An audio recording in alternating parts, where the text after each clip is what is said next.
और इससे हम जाहिर सी बात है कि बहुत लाभान्वित होंगे। प्रोफेसर चित्रका सर,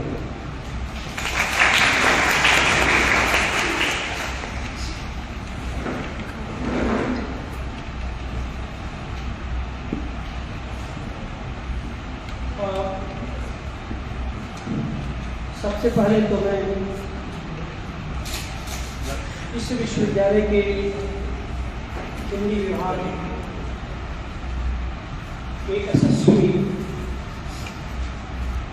शिक्षक और विभागाध्यक्ष अपने समय के अन्यतम महत्वपूर्ण समालोचक भाई अरुण होता के प्रति अपना आभार व्यक्त करता हूँ। उन्होंने हमें ये अवसर दिया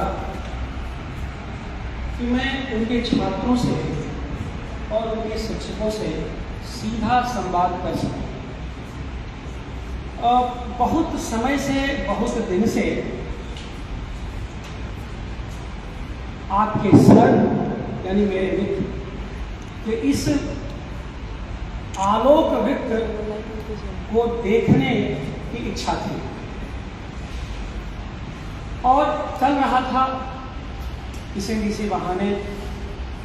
इस बार जब कार्यक्रम बना और मैंने इन्हें खबर किया, इन्होंने कहा कि इस बार आपको आना ही है।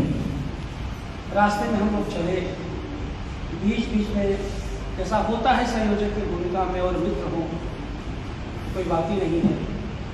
तो छात्रों को लेकर के सर का था कि ज़्यादा नहीं 15-20 छात्र रहेंगे और क्या स्थिति है, परीक्षा का कोर्स और पाठ्यक्रम खत्म हो गया है। मैंने कहा कि 5 भी रहेंगे तो कोई बात नहीं है, आप तो 25 कुछ ज़्यादा ही कह रहे हैं, लेकिन आपके आलोक वृत्त को मैं देखूँगा। यहाँ जब पहुँचा सभागार में तो मैं देख रहा हूँ कि यहाँ 200 छात्र बैठे हुए हैं। अब ये पूरा सभागार आपका भरा हुआ है, ये कौन सा चमत्कार है। तो यह समझिए कि आपके सर यानी प्रोफेसर होता सर की उपलब्धि है, असल इनकी शिक्षा दीक्षा है कि आप छात्र यहाँ पर आए हैं। मुझे चाहे भले देखने आए हूँ, सुनने तो इनको आए। भाई देखने का मतलब इस नाते कि बाहर से आए हैं, क्या बोलें कैसे गलत की बातें हैं। तो मैं सबसे पहले आप छात्रों को मैं अपना स्नेह अर्पण करता हूँ, आपको अपना स्नेह देता हूँ, मैं अपनी शुभकामनाएं देता हूँ कि जिस पश्चिम बंगाल राज्य विश्वविद्यालय के हिंदी विभाग के आप छात्र हैं और जो बारासात कलकत्ता से 1.5 से 2 घंटे की दूरी पर है, वह असल में इस केंद्र में आप भाग्यशाली हैं। एक ऐसा शिक्षक मिला हुआ है जो इस देश के किसी भी हिंदी विभाग के शिक्षक से ज़्यादा मूल्यवान है और जिसकी ज़रूरत यहाँ पर थी या होनी चाहिए थी। ये अरुण जी की देन है, इतने छात्र छात्राएँ यहाँ बैठे हुए हैं और इस विषय पर सुनने के लिए आए। अब विनोद कुमार जी हैं, आपके दूसरे गुरुजन हैं, इनसे बातचीत पहले से होती रही, मुलाकात आज हुई। मैं इनके प्रति अपना आप छात्रों जैसे स्नेह निवेदित करता हूँ, छोटे बहुत की उम्र में। लेकिन आप ये देख सकते हैं कि मैं जब कलकत्ता से चला हूँ और अरुण जी के विश्वविद्यालय आना है तो आपने देखा होगा तो मैंने कुर्ता भी संभलपुरी पहना है। ये उड़िया ये अरुण जी की उड़िया भाषी मैंने मातृभाषा इनकी उड़िया है। तो मेरे पास एकमात्र संभलपुरी कुर्ता था। मैंने कहा आज उनके आयोजन में संभलपुरी कुर्ता ही पहन के चलूँगा। तो ये आप समझ सकते हैं कि कितना हमारे इनके बीच की जो केमिस्ट्री है कितनी फिट है। यहाँ आया तो निहारते ही आया, सड़कों को निहारते। आप जिस सड़क पर आप रोज चलते हो, सड़क पर मुझे पहली बार चलने का मौका मिला, देखने का मौका मिला। चुपचाप था, ये अपने विश्वविद्यालय परिसर के बारे में बता रहे थे। जब यहाँ घुसा हूँ तो देखा कि यह पूरा के पूरा परिसर विश्वविद्यालय का जलाशयों से घिरा हुआ है। जिधर देखा उधर जलाशय जलाशय। तो मुझे एक रूपक दिखा, मैंने इसे कहा, अरे भाई कहाँ कहते थे 12 साल ये वो, कितना खूबसूरत परिसर है ये। तो मैंने कहा इस जलवृत्त में, इस जलवृत्त से घिरा हुआ अरुण वृत्त है जो कमलवत खिला हुआ है, और क्या चाहिए। तो मैं अरुण के आलोक वृत्त का साक्षी होने यहाँ पर आया हूँ और परम संतुष्ट हूँ आप छात्रों से मिल करके। बहुत अच्छा लगा, बहुत ही खूबसूरत माहौल है और इतने बड़े, इतना बड़ा सभागार, सब कुछ चाक चौबंद, सब कुछ व्यवस्थित। इसलिए एक बार फिर हिंदी विभाग के प्रति अपनी कृतज्ञता ज्ञापित करता हूँ और अपने मित्र के इस विभाग में आकर खुद को बहुत ही गौरवान्वित महसूस करता हूँ। और विषय कविता की पक्षधरता का है। यह विषय अरुणहोता जी का दिया हुआ है। जब आने की बात हुई तो उन्होंने कहा कुछ बोल दीजिएगा। हम कहीं बोल नहीं, कुछ विषय बता दीजिए। तो उनका कविता की सौंदर्य, कविता का समय, कविता का आनंद बहुत बोलते रहते हैं, जरा कविता की पक्षधरता पर ही बोल दीजिए, ये जरूरी है। मैंने कहा बिल्कुल। तो ये विषय मनोनुकूल है, मुझे बहुत अच्छा लगा, ये विषय लगता है। और सबसे बुनियादी देखिए मुझे और है कि भाई अभी तो अपने विश्वविद्यालय में अवकाश लेके आपके यहाँ आया हूँ, आज वहाँ भी कक्षा तो स्थगित है, लेकिन यहाँ उससे बड़ी कक्षा में जो पढ़ाने बोलने का मौका मिल रहा है, यह और भी मेरे लिए अनुपमेय है। तो एक कक्षा बंद हुई तो दूसरी कक्षा शुरू हो गई है, इसलिए कक्षा के बाहर होने का कोई अफसोस नहीं है। जब कविता की बात करते हैं, कविता में बहुत सारी चीज़ें होती हैं, कविता के पक्ष है। पहली बात तुम लोग जान लो कि पक्ष कवि का होता है, पक्षधरता कविता की होती है। क्योंकि जो कविता है, कवि समाज में संप्रेषित नहीं होता, समाज में संप्रेषित तो कविता है। क्योंकि कवि का जीवन छोटा होता है, लेकिन कविता का जीवन बहुत बड़ा होता है। तो जिसका जीवन जितना ही बड़ा होगा, उसकी उतनी ही गहरी पक्षधरता होगी या होनी चाहिए। तो कविता की पक्षधरता गहरी भी है और व्यापक भी होती है। उसका एक कारण यह है कि कविता की बुनियादी पक्षधरता मनुष्य तक पहुँचने की होती है, आदमी तक अपने को पहुँचाने की होती है। और अगर इस चीज़ को देखें तो कविता की मुक्ति का आशय ही यही है। जब कविता अपने कवि से मुक्त हो जाती है, यानी जब कवि के बाहर चली जाती है कविता, तो कवि से तो मुक्त हो जाती है, लेकिन उसे मुक्ति तब तक नहीं मिलती। कविता की मुक्ति बाद उसे मुक्ति तब तक नहीं मिलती जब तक वह आदमी के माध्यम से, मनुष्य के माध्यम से संस्कृति का हिस्सा नहीं बन जाती। और जब संस्कृति का हिस्सा बन जाती है, तभी समाज और राजनीति उसको पकड़ने की और समझने की कोशिश करता है। अन्यथा वो कविताएं हवा में ही विलीन हो जाती हैं। तो आप इस तरह से आप देखेंगे कि एक पक्ष तो यह है शुरू में। अब पक्षधरता की बात आते ही कुछ जो शास्त्रीय और पारंपरिक लोग हैं, वो नाक मुंह सिकोड़ने लगते हैं। क्यों? क्योंकि उनको लगता है कि पक्षधरता का मतलब किसी वाद से। तो जो वाद ग्रंथ वाले हैं, वाद ग्रंथ से ग्रसित हैं, वो पक्षधरता को दक्षिणवाद, पूर्ववाद यानी देख देख करके वो केवल वामवाद या मार्क्सवाद से जोड़ देते हैं। जबकि वो जानते हैं कि सारे वाद, दक्षिणवाद, वामवाद, जितने भी पंथ हैं, ये सब तो 100-200 साल पुराने हैं। कविता तो तब से है जब से मनुष्य इस धरती पर है। यानी पहला शब्द जो शिशु माँ को पुकारता है, कविता तो वहाँ भी होगी। और यह हमें नहीं भूलना चाहिए कि पहला कवि इस देश का, भारतीय कविता का जो पहला कवि था वाल्मीकि,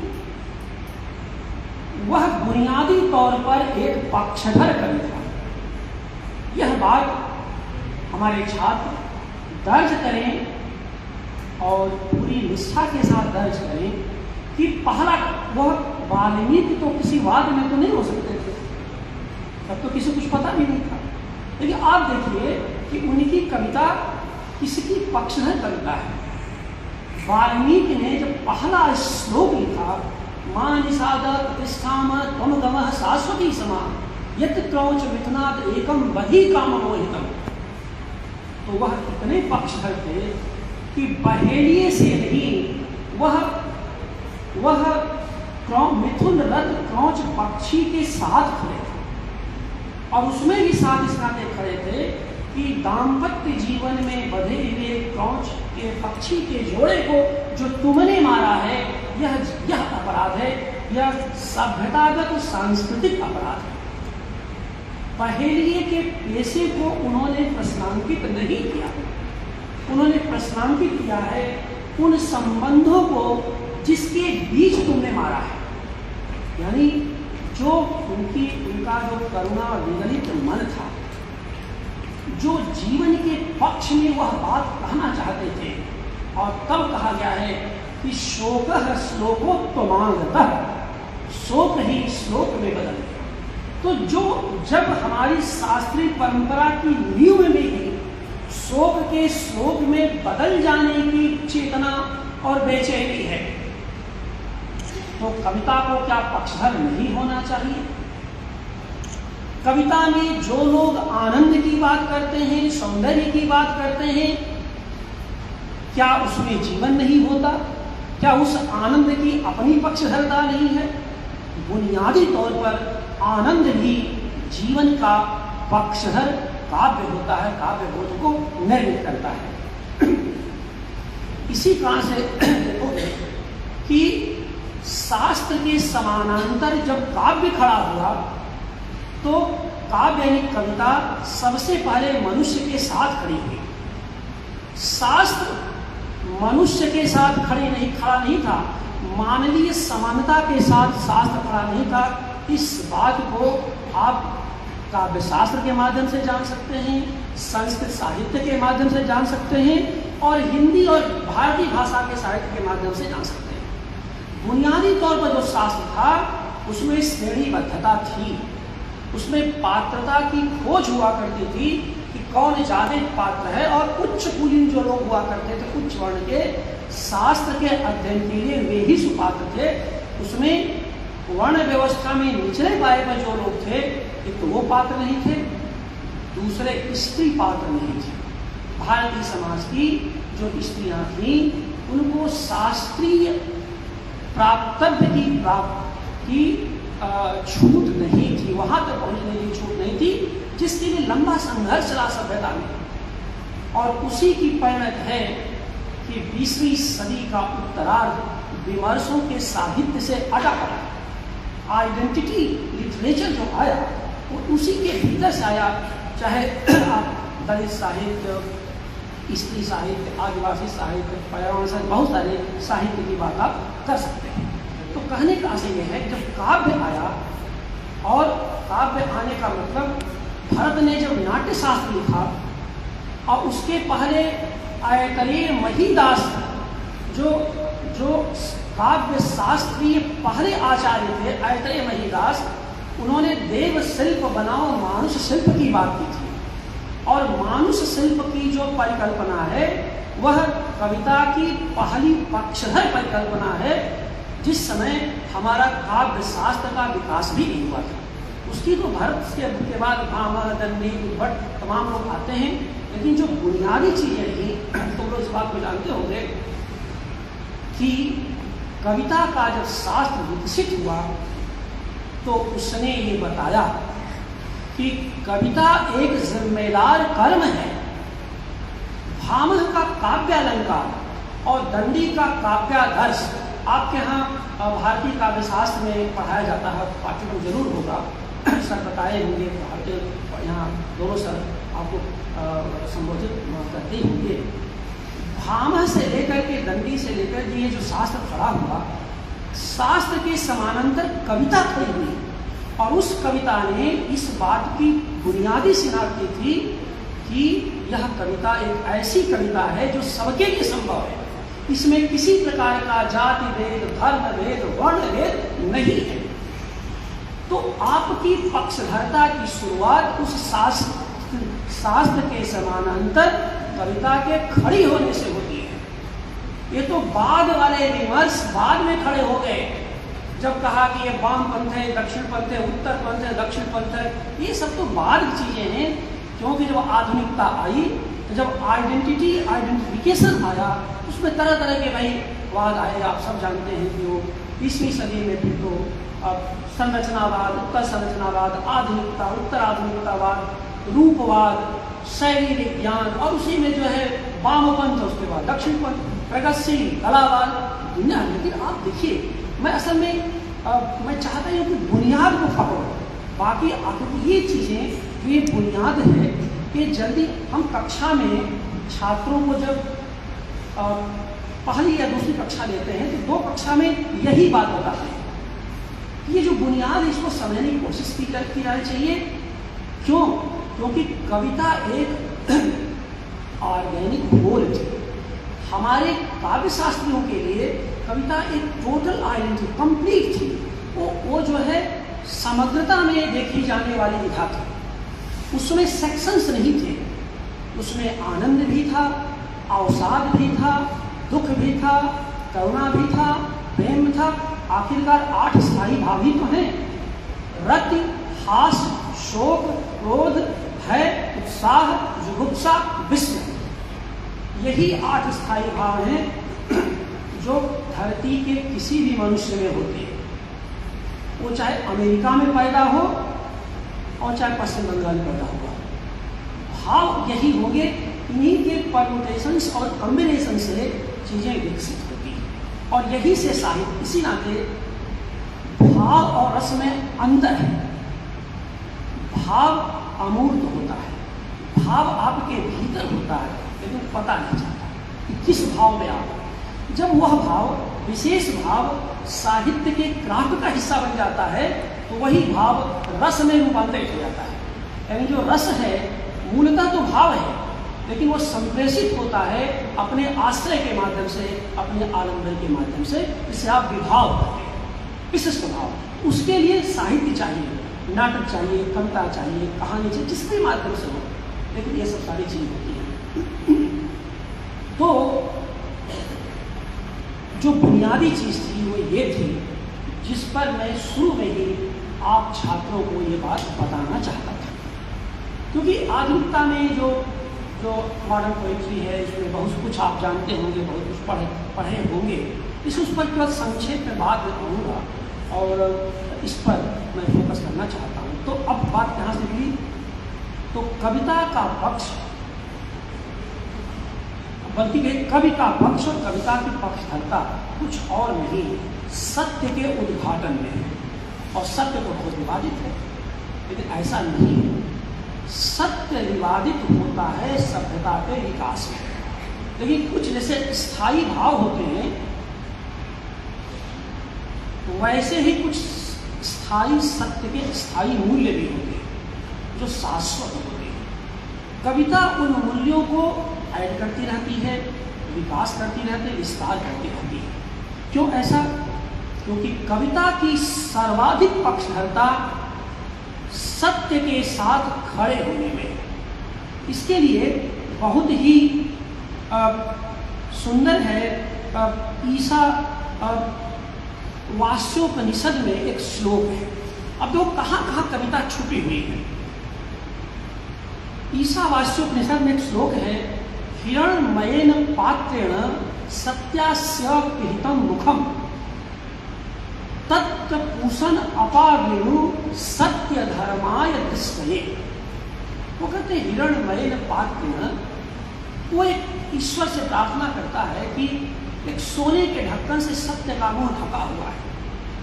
तत्तपूषण अपागिणु, अपागिणु माने खोल दो, ऐ देव उसे खोल दो। किस लिए खोल दो? सत्य का मुंह सोने के ढक्कन से ढका हुआ है, माया से ढका हुआ है। यानी माया क्या है? कविता में सभ्यता का आवरण है। सभ्यता का आवरण क्या है? शुक्र जी को याद करो कि जैसे जैसे हमारी सभ्यता का विकास होता जाएगा, जैसे जैसे सभ्यतागत जटिलताएं बढ़ती जाएंगी, वैसे वैसे एक और कवि कर्म कठिन होता जाएगा और दूसरी तरफ कविता की जरूरत बढ़ती जाएगी। ये कविता की पक्ष करता है, ये बुनियाद में है। तो कहते हैं कि तत्तपूषण अपागिणु सत्य धर्माय दृष्टे, सत्य और धर्म के लिए उसको खोल दीजिए। कवि जो ऋषि है, जो काव्य नियंता है, वो भी यही बात को कह रहे हैं कि हमारी कविता सत्य को उद्घाटित कर दे, धर्म को उद्घाटित कर दे। वह धर्म जो मनुष्य, देखिए सत्य हो या धर्म, उसकी बहुत सारी, अब तो धर्म की बड़ी जटिलताएं हो गई हैं। सत्ता ने विज्ञान की जगह आस्था को विकसित किया, आस्था की जगह उसको आस्था को उन्माद में बदल दिया।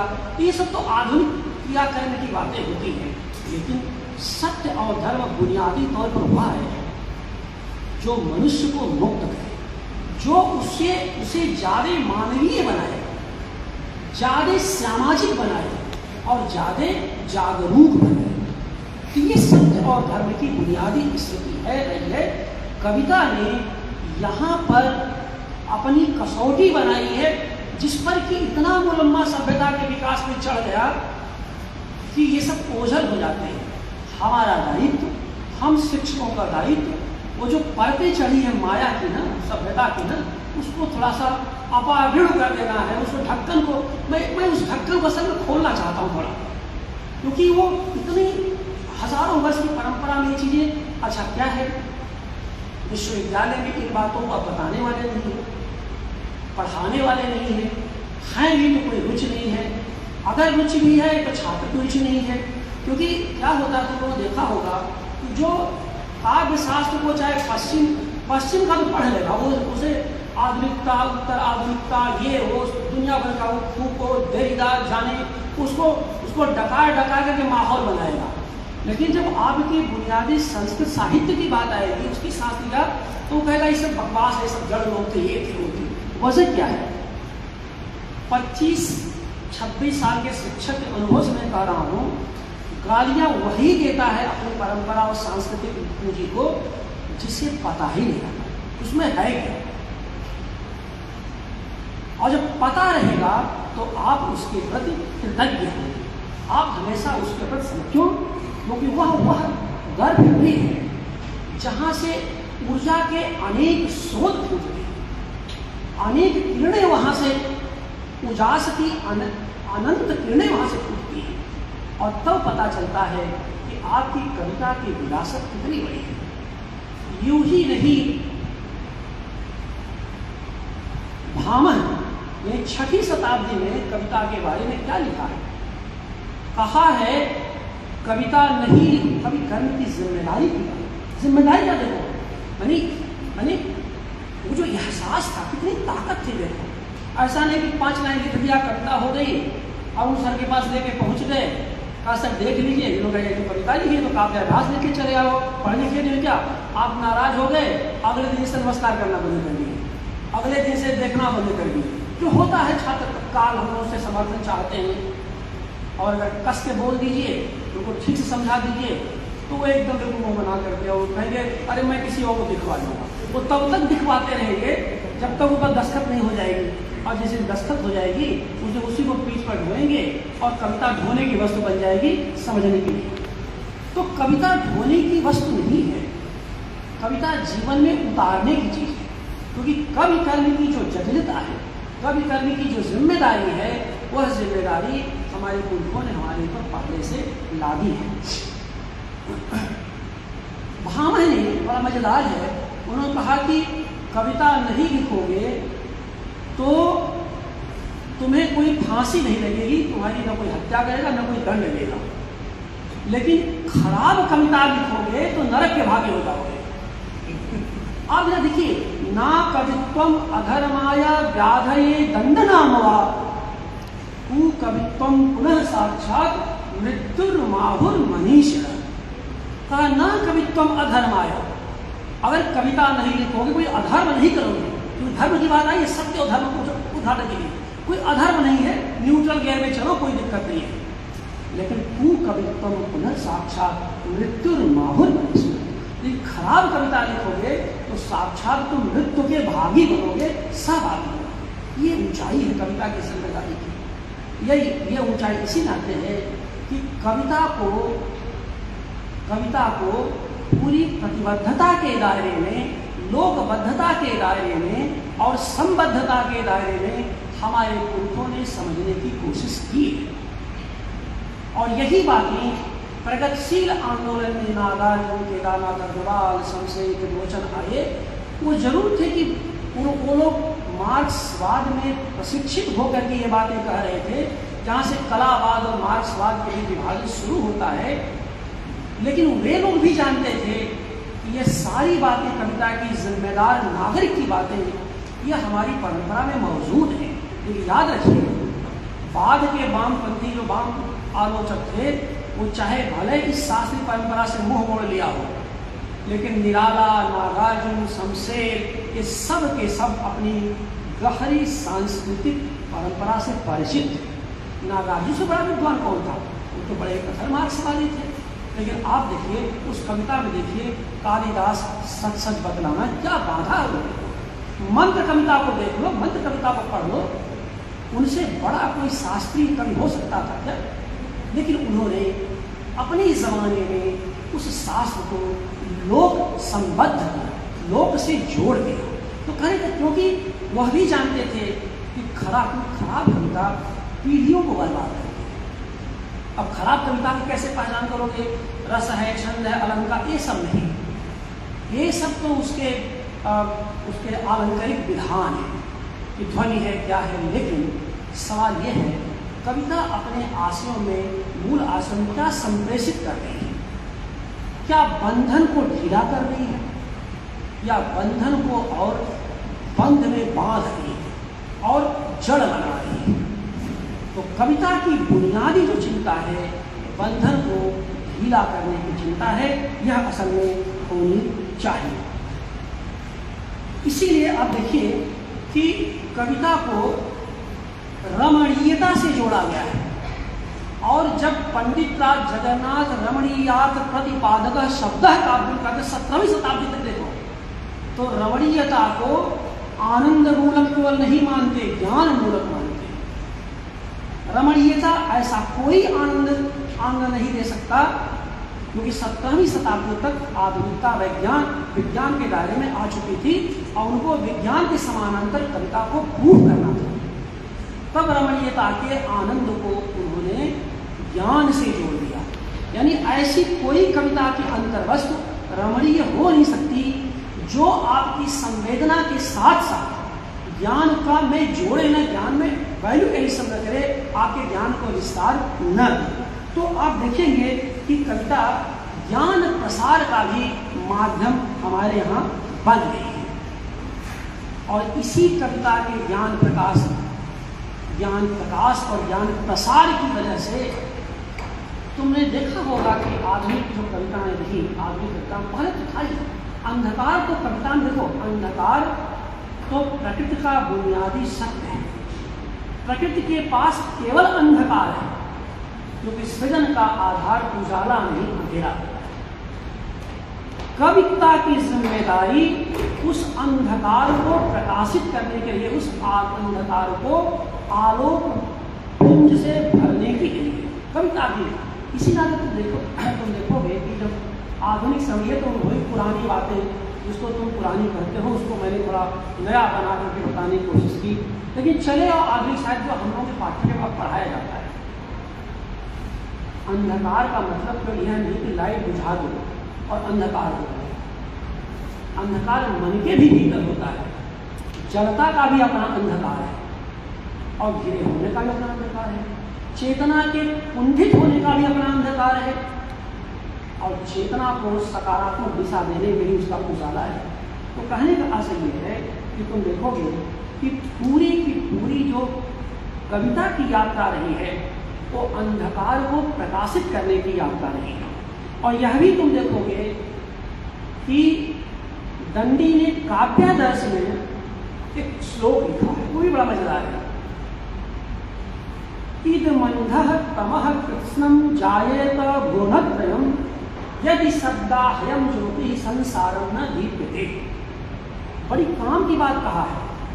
अगर मैं नाम हटा दूं तो नाम बता करके आतंकित नहीं करना चाह रहा हूं, डरा नहीं रहा हूं, सब कोई पाठ्यक्रम में है, लेकिन नाम हटा करके कोई यही बात बता दूं तो तुम्हें लगेगा कि कोई आज का बहुत पढ़ा लिखा आदमी बोल रहा है। क्या बोल रहा है? यह संसार अंधकार के महासागर में विलीन हो गया होता यदि शब्द रूपी प्रकाश हमारे पास न होता। ये जितना उजाले में हम लोग बैठे हुए हैं, इस कक्षा में क्यों बैठे, इस सेमिनार सभागार में क्यों बैठे हैं? उजाले की खोज में ही तो बैठे हैं। और ये उजाला ज्ञान का उजाला है। इसी आलोक के लिए बैठे हुए हैं कि आखिरकार जो हम जानते थे, जितना अंधकार हमारे पास है, इस व्याख्यान के सुनने के बाद या इस बात को पढ़ने के बाद या यहाँ जानने के बाद उस अंधकार में कुछ कमी आई क्या? कुछ कमी हुई क्या? अगर 10% भी कमी आई तो मान के चलो कि उजाला तुम्हारे अंतर मन में प्रवेश कर चुका है। यही तो ज्ञान है। वह बौद्धिक ज्ञान हो सकता है, संवेदनात्मक ज्ञान हो सकता है, ज्ञानात्मक संवेदन हो सकता है, जो भी हो सकता है। लेकिन अंततः तो आपके अंधकार तो कोई पैमाना तो है नहीं कि बैरोमीटर से नाप लोगे। अंधकार तो सब्जेक्टिव फिनोमेना है ना। वो तो जैसे जैसे ज्ञान आपका बढ़ता जाएगा वैसे वैसे एक तरफ अंधकार प्रकाशित होता जाएगा और दूसरी तरफ अंधकार का बोध भी बढ़ता जाएगा। क्योंकि ये जो पूरी सृष्टि है ना, ये पूरी सृष्टि है ना, ये बिल्कुल समाप्त छाई है। और तुम ये देखो, आधुनिक काल की कविता की पूरी यात्रा अंधकार से प्रकाश किया है। क्यों? 2 बड़े क्रम, बाकी तो इतना समय नहीं है, तो विस्तार से बात करें तो फिर कभी आएंगे कोई बात करेंगे। तुम निराला और मुक्तिबोध को पढ़ो, पाठ्यक्रम में भी इसे ज्यादा निराला में सघन अंधकार और मुक्तिबोध में सघन अंधकार। आप देखिए कि राम की शक्ति पूजा की शुरुआत ही होती है अमानिसा उग्रता गगन घन। वहां से होगी जय पुरुषोत्तम नबी।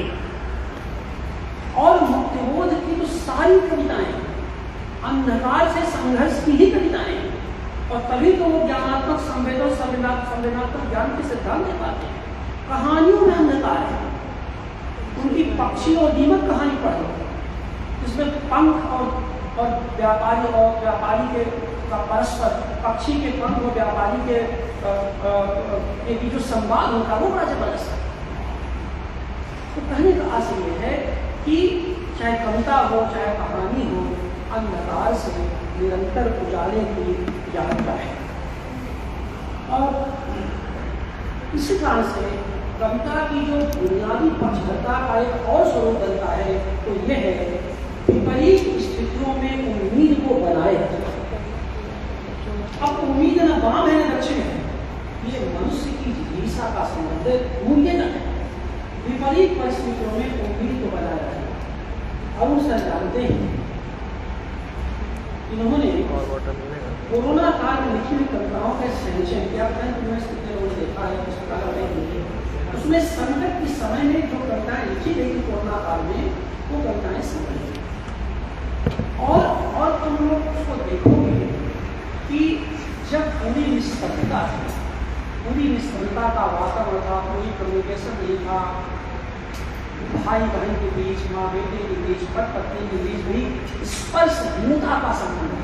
छुओ मत नहीं, कोरोना मुझे हो गया 20-21 का दौर आप सब उस समय समझदार आपने जाना कैसे कैसे। उस स्थिति में चाहे जितनी भी दवाएं से लेकर के, लेकिन जो लोग बौद्धिक और साहित्यिक गतिविधियों से जुड़े हुए, यानी जो अपने बौद्धिक अंदाज को बनाए रखे, जो अपने संवेदनात्मक ज्ञान को बनाए रखे, वे लोग अपेक्षाकृत दुरुस्त रहे, स्वस्थ रहे और बीमारी की शिकार नहीं। जो लोग हाय हाय करते रहे अब क्या होगा, अब क्या होगा, उन्हें कोरोना ने नहीं पकड़ा और उन्हें तमाम तरह की मुश्किलें आई। क्यों? क्योंकि मानसिक उद्वेलन, मानसिक क्रियाएं जब बंद हो जाएंगी तो देह की बीमारी अपने आप बढ़ जाएगी। और यह और उसी दौर में अब सर जानते हम लोग मैंने कोरोजीवी कविता की सैद्धांतिक दी, जो महामारी और कविता नाम की पुस्तक में पूरी तरह से दर्ज है और अरुण सर भी उसमें शामिल है। उस दौर की कविताओं, उस दौर की कविताओं को लिखते समय, पढ़ते समय, समझते समय हमने पूरी कविता के इतिहास की यात्रा की और तब हमने देखा यह कोई बाहरी महामारी नहीं थी जो हाय दवा मचा था। हमारे साहित्यकारों ने, हमारे बौद्धिकों ने, हमारे चिंतकों ने इसके पहले की महामारियों में भी ऐसे ही साहित्य सृजन करके जीवन को, समाज को बचाने की कोशिश की, उदात्त भाव से, प्रेरणा के स्रोत में। जब सारा देव मास्क मुखी हो गया, सारा देव मास्क मुखी हो गया, भगवान विश्वनाथ से भगवान जगन्नाथ तक को मास्क पहना दिया गया, डॉक्टर छूने को तैयार नहीं था, तो आपकी अपनी चेतना का आलोक ही तो आपको बचा पाया, जितना बचा पाया। योग, व्यायाम, प्राणायाम दवा चलती रही, लेकिन आपकी मस्तिष्क की जो उर्वरा शक्ति थी उसने आपको बहुत दूर तक बचाने की, सुरक्षा देने की कोशिश की। आपके इम्यून सिस्टम, साहित्य में सब जैसे कहते हैं कि विज्ञान में, चिकित्सा विज्ञान में इम्यून सिस्टम को बढ़ाने की बात करते हैं, क्योंकि साहित्य कविता है। और कविता क्यों मैं कह रहा हूँ? क्योंकि कविता पूरी महामारी में इतिहास साक्षी है। अकेली विधार्थी जो आपके सामने थी, क्योंकि एकमात्र विकल्प आपके सामने सोशल मीडिया है, और सोशल मीडिया पर कहानी नहीं पढ़ नहीं सकते, आप उपन्यास तो लिख ही नहीं सकते, तो कुछ तो उपन्यास लिखते थे या कविताएं लिखते थे। और इतना ज़्यादा कविताओं का उत्पादन हुआ कोरोना काल में, उतना तो नई शताब्दी में नहीं हुआ जितना केवल 2 वर्ष में हुआ। और ये इसको लोगों ने मजाक के रूप में लिया के साथ बड़ा उत्पादन, ऐसा नहीं। मैं उसे हर कविता को सृजन से जोड़ता था। वो सृजन मुखी समय था जो हमें कोरोना काल में भी संकट से बचाए रखा और कविता के उत्पादन में भी सृजनात्मकता है।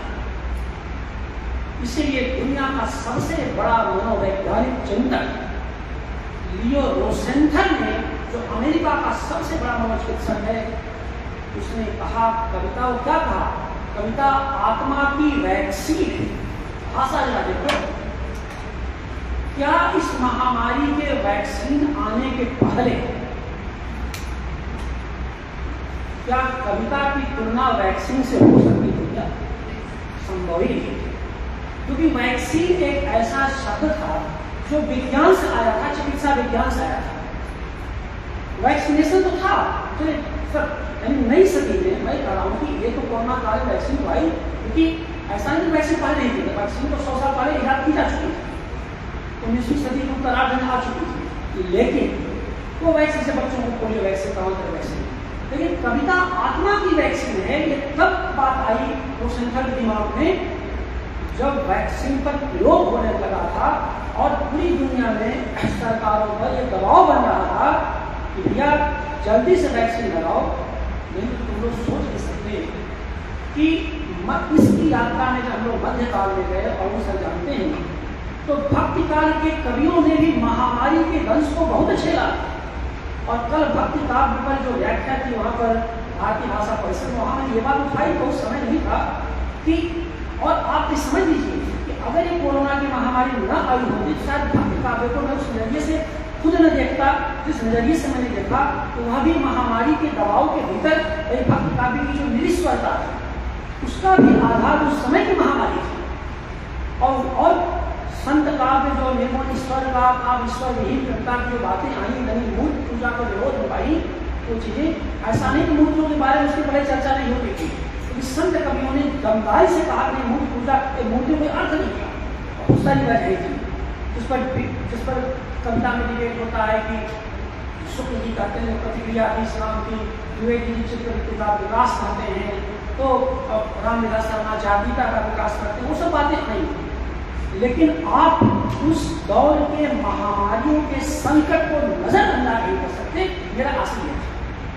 और उस महामारी के संकट का सबसे पुष्ट प्रमाण है रविदास के पद निर्गुण भक्ति परंपरा में, और सगुण भक्ति परंपरा में तुलसीदास के पद, किसके पद, मानस के नहीं, कवितावली। कवितावली उनमें से जिनके पास होंगे आप जाके देखना, कवितावली के उत्तरकांड में काशी में महामारी के 11-12 पद संकलित हैं। यानी तुलसीदास भी प्लेग की महामारी के दंश के शिकार हुए, और उसमें फिर पूरे आक्रोश से, पूरे विनय और जिम्मेदारी से कहते हैं जिस तरह से काम नहीं चले।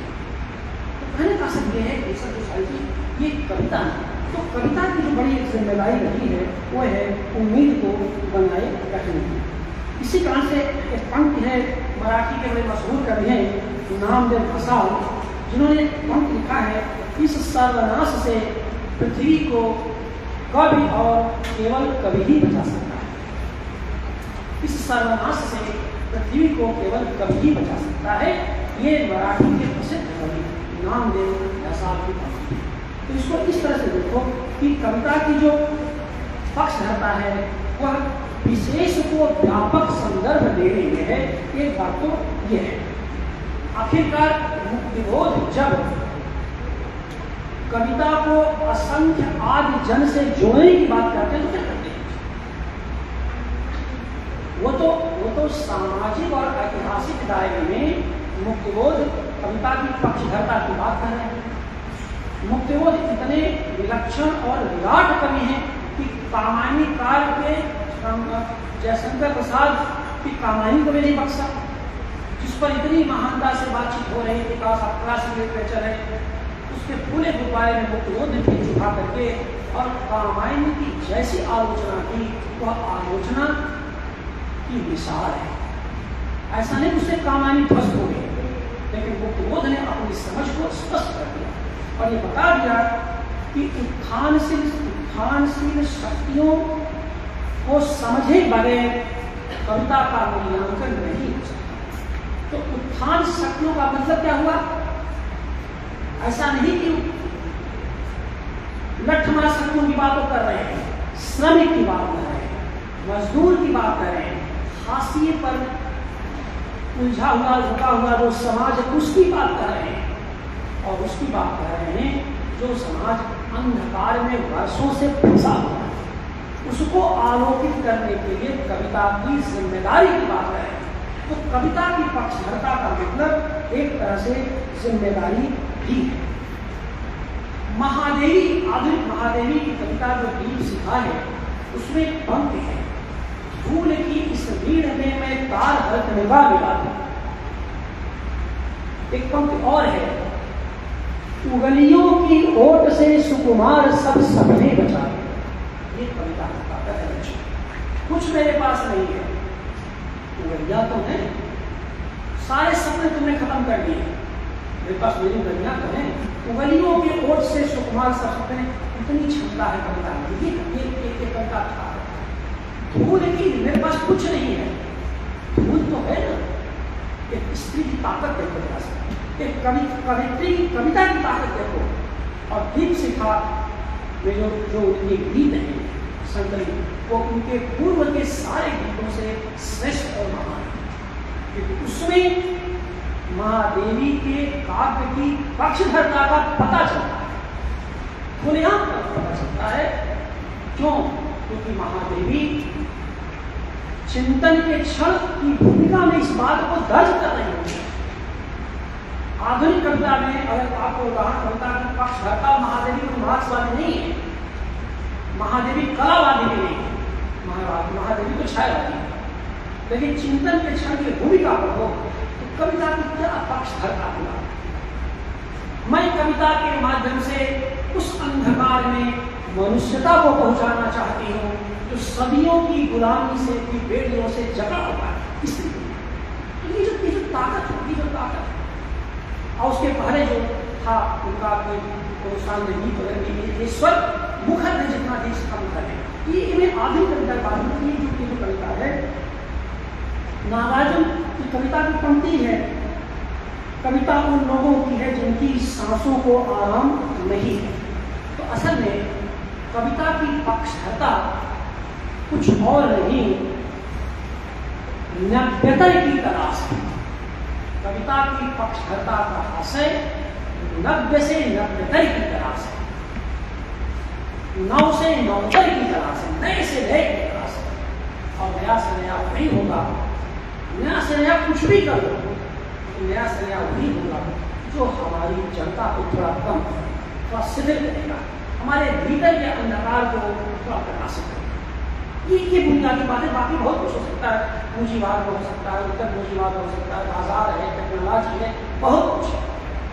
लेकिन जिसके अध्ययन से, जिससे जुड़ने से हम थोड़ा ज्यादा मनुष्य हो जाएं, वह कविता शाश्वत होगी और वही कविता पक्षधर होगी। तो इसका मतलब यह है कि कविता को नव्यतर से जोड़ने का मतलब नव्यतर में खो जाना नहीं है, उसे और व्यापक संदर्भ में लेना है। यानी ये जो नव्यतर होगा निरंतर बढ़ता चला जाएगा। नव्यतर में स्थायी भाव नहीं, से जैसे अंधकार स्थायी नहीं है वैसे उजाला स्थायी है, इनकी भेंट तब ये जरूर होगा कि जैसे जैसे अंधकार आपके चेतना से कम होता जाएगा, आपके मन से कम होता जाएगा, तो वैसे वैसे आपको अच्छा एहसास हो रहा है। इसी नाते देखो, अच्छी कविता आनंदित ही नहीं करती, आलोड़ित ही नहीं करती, निर्देशित भी करती है हमें कैसा होना चाहिए। इसीलिए याद रखा अस्तु को अपने गुरु से जब टकरा रहा था और गुरु ने कहा कविता तो अनुकृति है, नकल है, उसना गुरुदेव आपकी बात गलत है, ऐसा नहीं है। कविता तो उच्चतम की तलाश है, उच्चतम बिंदु की तलाश है। अगर नकल करती है, उसकी नकल करती तो भविष्य में होने वाला है, जो हो चुका है। मैंने ऐसे समझो कि एक तरफ अरस्तु है, दूसरी तरफ एक तरफ प्लेटो है, दूसरी तरफ अरस्तु है। मैं कहता हूँ प्लेटो का आदर्श यहाँ रखा है, जिसकी नकल का आरोप लगाते हैं कवियों पर, लेखकों पर, और अरस्तु का आदर्श यहाँ आगे, जिसे पाना है। तो कविता अपनी प्रतिबद्धता में, अपनी संबद्धता में, अपनी लोकबद्धता में जो पाना है, और वाल्मीकि से लेकर के निराला तक जो पूरी काव्य की यात्रा है, उसी श्रेष्ठ की तलाश की यात्रा है, और हमें उस बात को समझना होगा। तो इस रूप में कुछ बातें जो निकली, उसका निष्कर्ष ये है कि कविता अदृश्य को आलोकित करती है, अलक्षित को लक्षित करती है, और अन्य को आत्मीय बनाती है। तो कविता में सब भूल जाओ, लेकिन कविता अन्य की आत्मीयता की लिखा है। कविता यहाँ कोई भी अन्य नहीं है, सब अन्यतम है। एक अन्य है, दूसरा अन्यतम है। जब मैं कहूँ अरुण सर अन्य है तो समझ विभाजन होगा, और जब कहूँ अन्यतम है तो मेरे दिल में बस गया। तो सोचो, ये कविता है अन्य को भी अन्यतम बनाती है, ये कविता की ताकत है। और इस तरह से अगर देखें हो बाकी साहित्य में, जैसे कि कविता में एक शब्द है परिवृत्त असहिष्णुता, ये पारिभाषिक शब्द है, लेकिन बताना जरूरी है। कविता में परिवृत्त असहिष्णुता, ये जान लो, इस पर मैंने अभी कभी बोला नहीं, तो इसे कभी बातचीत है, बिल्कुल नया कर दे रहा हूँ। और तो अभी ध्यान आया कविता परिवृत्त असहिष्णुता का मतलब है कि कविता भाषा को लेकर के तो बहुत सख्त है, लेकिन भावना को लेकर के बड़ी उदार है। यह है परिवृत्त असहिष्णुता। मैंने कविता की भाषा में जो कवि ने भाषा दी है, और जो उच्चतम बिंदु पर कविता पहुंच के आई है, उस कविता में एक भी शब्द आप नहीं बदल सकते। तोड़ती पत्थर का तो तोड़ती पत्थर छायावादी महान कवि की मुक्त छंद की कविता है। लेकिन एक शब्द बदल के देखो, दिवा का तमतमाता रूप, कह दो दिवा का ऊर्जस्वित रूप करके देखो, दिवा का गर्म रूप करके देखो, खत्म हो जाएगा। एक बहस कल उठी उस कार्यक्रम में, और उसके पहले भी कुछ विद्वानों ने बहस उठाई कि वह तोड़ती पत्थर में इलाहाबाद के पथ की जगह बनारस का पथ क्यों नहीं हो सकता, बारासात का पथ क्यों नहीं हो सकता? क्योंकि हम लोग जो आ रहे थे तो छोटी सकरी पतली सड़कें थी, दोनों तरफ घर बसे हुए हैं, तोड़ती पत्थर तो महिला यहाँ भी पत्थर हो सकती है, गर्मी वैसी ही है, बल्कि बनारस इलाहाबाद से ज़्यादा ध्यान गर्मी यहाँ है क्योंकि ह्यूमिडिटी है, वहाँ बनारस से गर्मी तो कई गर्मी है, लेकिन चल जाएगा। यहाँ तो उसके बाहर निकलो तो मतलब इतनी उमस से पूछो, तो उमस में तोड़ने वाली युवती पत्थर और युवती का जो कष्ट होगा तो ज़्यादा ध्यान आएगा, क्योंकि वो उमस ह्यूमिडिटी बढ़ी, ऊपर से धूप बढ़ी रही है। लेकिन क्या कभी आपने सोचा कि इलाहाबाद को हटा दें, आप प्रयागराज कर देंगे, इलाहाबाद को प्रयागराज हो गया है, तो उल्टा मर जाएगी, खत्म हो जाएगी। क्योंकि इलाहाबाद जो मीरान ने लिखा, इलाहाबाद एक शहर नहीं, इलाहाबाद एक संस्कृति है, एक सभ्यता है। जब निराला इलाहाबाद का जिक्र वहाँ पर कर रहे हैं तो निराला ये बता रहे हैं इस इलाहाबाद से उसे बहुत उम्मीद थी, क्योंकि इस इलाहाबाद में नेहरू भी है और निराला भी।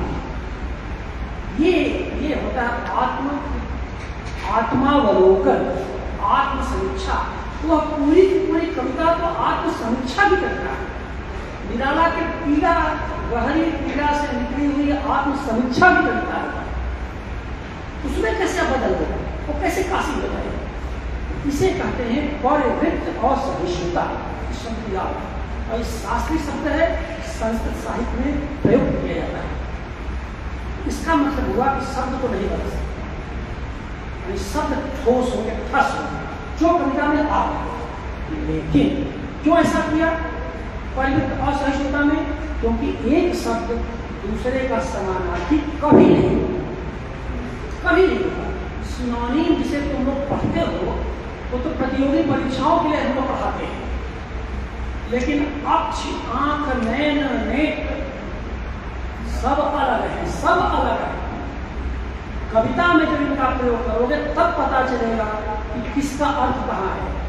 नैनों का नैनों से गोपन के संभाषण, पलकों से पलकों का प्रथमोत्थान मिलन में नैनों का नैनों से गोपन की जगह आंखों से आंखों का गोपन करके देखो तो कविता मर जाएगी, खत्म हो जाएगी। नेत्रों का नेत्रों से गोपन करना, तो ये है परिवृत्त और सहिष्णुता। लेकिन यहाँ पर कविता पूरी ताकत के साथ अपने शब्द के साथ खड़ी, लेकिन भावना में, चेतना में, विचार में और संबद्धता में वो बड़ी उदार है। जो मैं बता चुका पहले, वह जो है समावेशी है, सहिष्णु है, जो और इसीलिए कहा कि अन्य के अन्यतम है, अन्य ही नहीं, अन्य नहीं, अन्यतम है। वो जो कुछ है सबके लिए वह जगह देती है और सबका कुछ ये सब बातें करती है। तो कुल मिला जुला करके आप कह सकते हैं कि जो लंबा कुछ सरकार कुछ योजनाएँ भी पढ़ दूँगा, तो उसके लिए मैं बचा लेता हूँ 10 मिनट, आधे घंटे हो गया होगा। तो कुल मिला कर घंटा हो गया।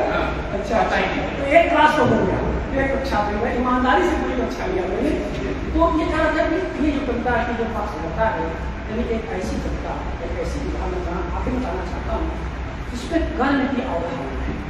कर्म कविता पढ़ने से कर्म में प्रवृत्ति जगे। अब कर्म की प्रवृत्ति का जगने का मतलब लोक रुचि में वृद्धि, अपने समाज में, अपने लोक में और अपने कर्मों में आपको वृद्धि हो। यानी कविता बुनियादी तौर पर इस कारण से पक्षधर है कि वह हमें कर्मोन्मुखी बनाती है, हमें लोकोन्मुखी बनाती है। हमें जनोन्मुखी बनाती है और हमें अपने परिवेश से जोड़ती है।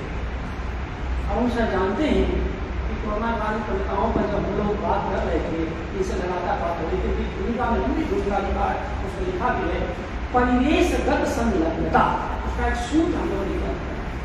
और परिवेशगत संलग्नता को सर ने उसी शब्द की लंबी व्याख्या की है, जो शब्द मैंने उस कविताओं की व्याख्या करते समय दिया। यही है परिवेशगत संलग्नता।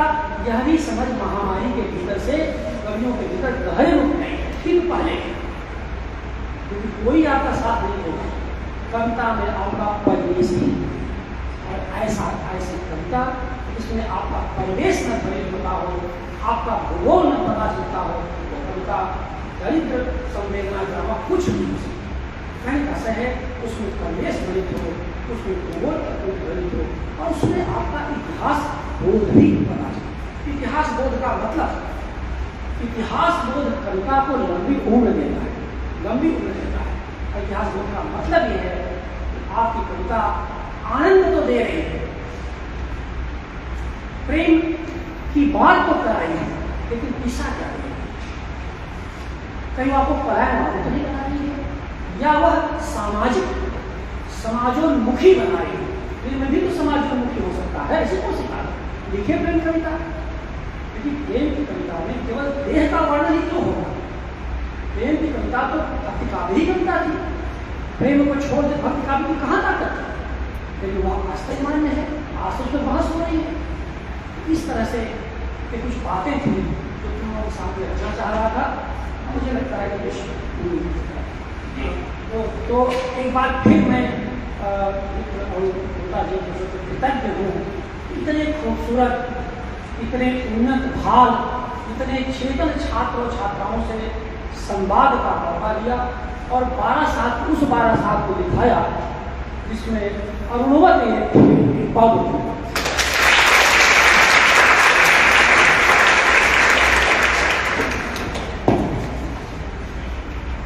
कीजिए कि आज की क्लास मेरी 1.5 घंटा या 2 घंटे की नहीं होगी।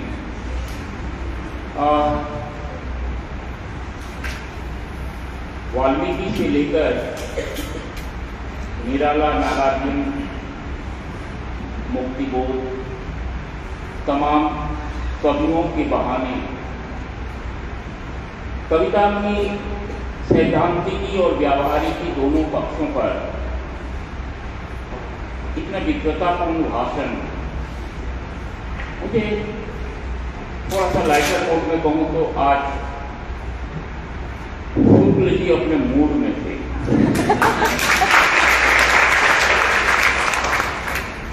बस एक सूचना, उनकी जो अद्यतन पुस्तक है देश देश परदेश, ये कविता की नहीं है, यह पुस्तक यात्रा वृत्तांत और सेतु प्रकाशन से यह पुस्तक आई है। दरअसल हिंदी गद्य की विविध विधाओं में आपने जो विधाएं पढ़ रखी हैं, यात्रा वृत्तांत के बारे में हम राहुल जी को याद करते हैं, और बीच में तो एक ऐसा दौर आया कि किसी सरकार के द्वारा जो पैम्फलेट छापते हैं, उस पैम्फलेट के आधार पर यात्रा वृत्तांत लिखे जाने लगे। मैं हमारे समय के सबसे बड़े संपादक और कथाकार अखिलेश जी से बात कर रहा था कि बहुत दिनों के बाद एक बहुत अच्छी पुस्तक यात्रा वृत्तांत मैंने पढ़ा, देश देश परदेश। इस पुस्तक में उन्होंने एक व्यापक परिप्रेक्ष्य में, चाहे वो मेघालय गए हों, सिक्किम गए हों, राजस्थान गए हों, गुजरात गए हों, उसका इतिहास, भूगोल, पुराण, इन तमाम चीजों को ध्यान में रखते हुए, और अभी एक बात वो कह रहे थे कि यानी क्या सिखाते हैं, क्या कहना चाहते हैं कि पुस्तक चाहे कुछ भी हो, किसी भी विधा की हो, हमें ये ध्यान देना चाहिए कि इन टोटालिटी चीजें आए, संपूर्णता में बातें आए। तो एक बहुत अच्छी पुस्तक के लिए मैं बधाई देना चाहता हूं उनको। और अभी मुझे खबर मिली, मैं जानता भी हूं, बस क्योंकि मैंने कहा कि वरिष्ठ कवि हैं, तो दो छात्रा जो कविताएं लिखती हैं, एक तो मैंने सुना था निकिता को, और साहित्य आज तक में उससे मेरी मुठभेड़ हो गई थी।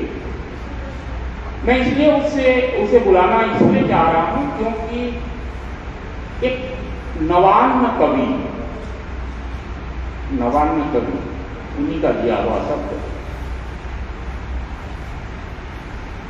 एक ग्रेजुएशन के कवि के लिए उन्होंने नवान्न कवि का उन्हीं के विश्वविद्यालय में,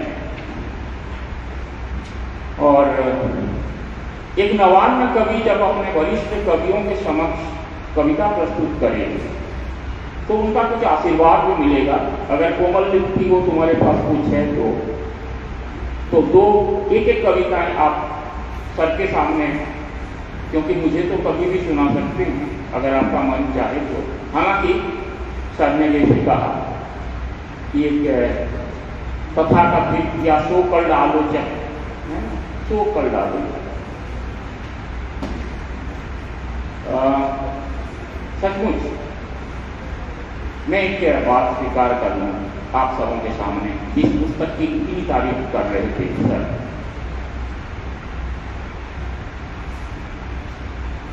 और पूरे भारत में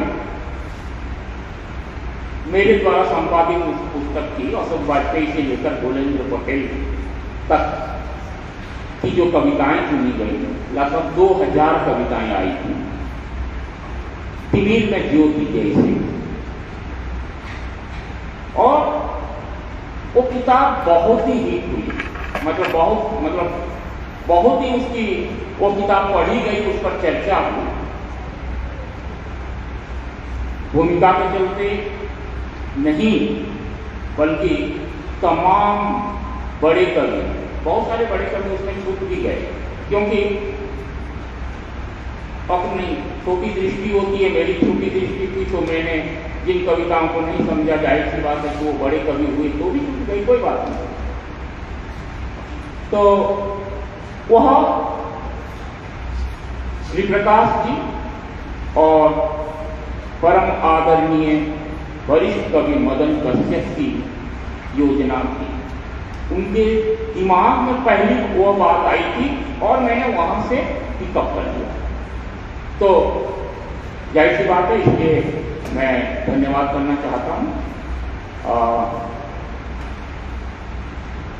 दो छात्र जो हमारे स्टूडेंट्स हैं वो अपनी कविता सुनाएंगे, इसके बाद हम विस्तार से सर से कुछ कविता सुनेंगे। तो जाहिर सी बात है कि हम सभी कवि हैं, कवि अगर लिखेंगे तो ये किताब, ये जो कविताएं हम सुनेंगे, उसके जो पढ़ने का ढंग है, लहजा है, वहां से भी कुछ सीखेंगे।